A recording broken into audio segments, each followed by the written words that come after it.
infrastructure projects. We will make a few years the golden age of infrastructure in the Philippines, enhance our mobility and connectivity, and thereby spur development float on equitable in the country. In other words, we are going to build and build. Project of the Century. World-class underground transit. Major mass transportation breakthrough. At isang paglalakbay tungo sa kaunlaran.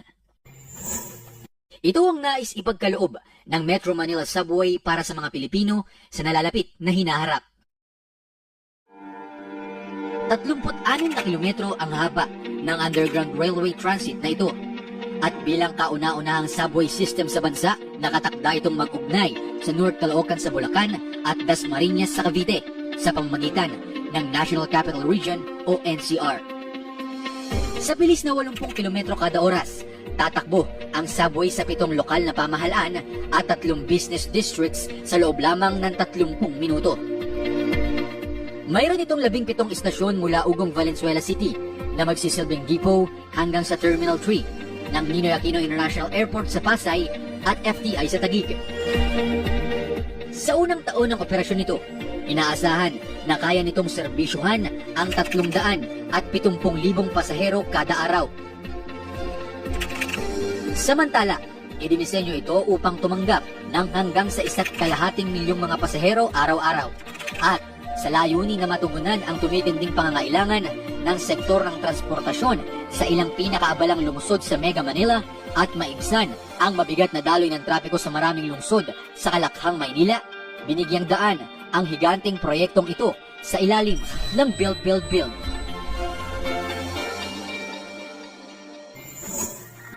Sa infrastructure program ng Administrasyong Duterte na Build, Build, Build, itinuturing ang Metro Manila Subway na pinakamalaki, pinakaambisyoso at pinakamakasaysayang proyekto.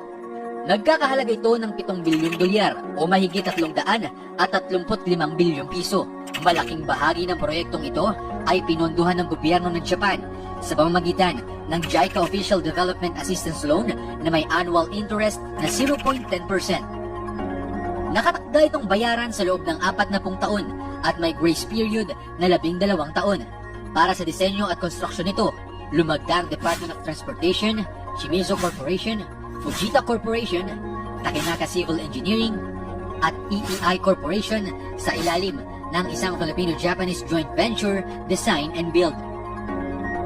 Gamit ang Japanese tunneling technology, ang Metro Manila Subway ay gagawing disaster resilient laban sa mga natural na kalamidad gaya ng lindol at pagbaha.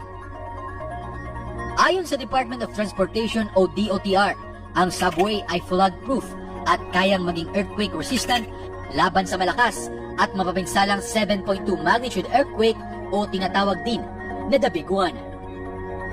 Maliban dito, ang first subway system na ito sa bansa ay gagamit rin ng automated platform screen doors na kaparehong teknolohiya sa Japan subway system. Water stop panels, high-level entrance for flood prevention, earthquake detection, at train stop system. Ang lahat ng makabagong teknolohiya na ito ay para sa isang grandiosong proyekto na unti-unti nang nagkakaroon ng katuparan.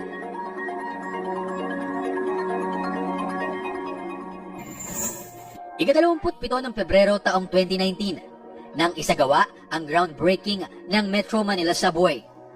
Nakatakda namang magsimula ang parsyal na operasyon nito Disyembre ngayong taon hanggang sa Pebrero 2022 para sa mga unang 3 istasyon nito, ang Quirino Highway, Mindanao Avenue Station, Tandansora Station at North Avenue Station.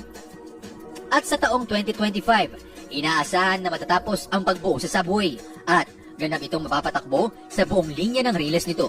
Samantala, taong 1973 pa, nang unang imungkahi ang konsepto ng isang underground transport system para sa Metro Manila. Ngunit sa paglipas ng ilang dekada, tila na isang tabi ang proposisyon ng mga nakalipas na administrasyon at nanatili na isang pangarap ang pagkakaroon ng isang urban underground mass transit. Pebrero taong kasalukuyan, sa kabila ng mga hamon ng pandemya, dumating ang Cutterhead ng unang tunnel boring machine na binansagang Kaunlaran. Ito ang higanteng makina na gagamitin para sa paghukay ng lupa pagdurog ng mga bato at paglalatag ng tunnel para sa underground railway system ng Metro Manila Subway. Join us in riding the tunnel boring machine and riding the first Philippine Metro Subway because ito ho ay paglakbay papunta sa kaunlaran. Marami pa hong programang ating bubuksan at partially operate at ating tatapusin itong taon na to. Nang sa ganon, mabigyang katugunan at katotohanan ang sinabi ng ating mahal na Pangulo, make the Filipino life comfortable. Sa kabuuan ay 25 tunnel boring machine para sa subway project ang inaasahang darating hanggang sa ikatlong quarter ng 2021. Sa Hunyo, nakatakdang simulan ang normal na paghuhukay para sa Metro Manila Subway at sa Oktubre naman, pasisimulan ang paghuhukay gamit ang tunnel boring machines. Sa ilalim ng programang Build, Build, Build, mithiin ng kasalukuyang administrasyon na pasimulan ang Golden Age of Infrastructure sa Pilipinas. Dito, tinitingnan ng pamahalaan na ang kakulangan sa infrastruktura ay isang sagabal sa tuluyang pag-unlad ang ekonomiya ng bansa.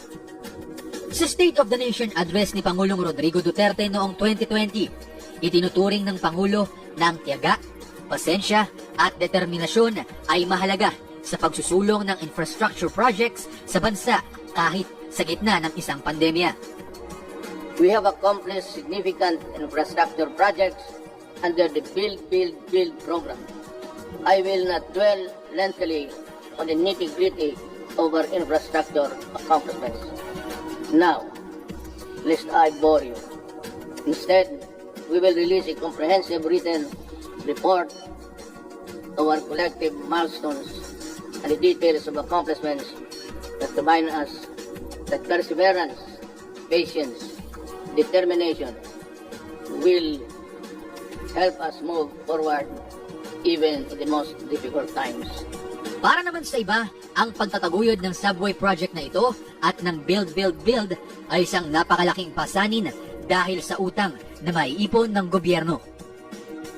Ayon naman sa National Economic Development Authority o NEDA, ang unang yugto ng subway project ay inaasahang magpapabuti sa sistema ng transportasyon sa Kalakhang, Maynila, kalidad ng hangin sa maraming lungsod, at pagiging produktibo ng Metro Manila. Mababawasan din ang mahigit 2 bilyong economic loss araw-araw dahil sa matinding trapiko sa bansa. Sa kabila ng economic impact, iba't ibang kritisismo at hamon ng pandemya, tuloy ang pagbuo ng pamahalaan sa Metro Manila Subway Project.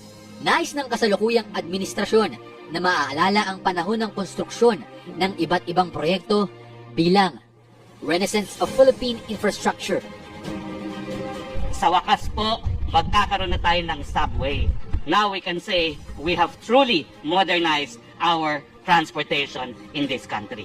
Let today's event be recorded in the annals of Philippine history as another first of the Duterte administration. Bridge to nowhere o game changer, karangyaan o kailangan. Para sa pamahalaan, ang pagbuo ng Metro Manila Subway ay pagtupad sa pangarap na maihatid ang mga Pilipino sa isang makasaysayang paglalakbay tungo sa pagbabago at pag-unlad.